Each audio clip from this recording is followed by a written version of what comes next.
ఏం చదువుతావే ఊకే ఆడుకుందాం, ఎట్లా నువ్వు టాపరే కదా. నేను టాపర్ కాబట్టి వెళ్తున్నా. మళ్ళీ నేను నీతోటి సపోర్ట్ చేసింది అనుకో, నీళ్ళకి డల్ అయిపోతా.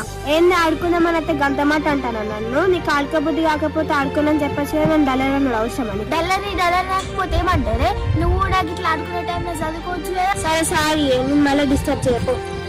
అమ్మ దరిద్రం పోయింది, నేను మంచిగా చదువుకోవచ్చు. ఏంది నువ్వు ఫెయిల్ అయినా కూడా గంత హ్యాపీగా ఉన్నావు? నేను ఫెయిల్ అయినా నీకే చెప్పలే. అంటే నువ్వు చదవనే చదవాలి, నువ్వు ఎట్లా పాస్ అయినా అనుకుంటున్నావే? మా స్కూల్లో నేనే క్లాస్ ఫస్ట్.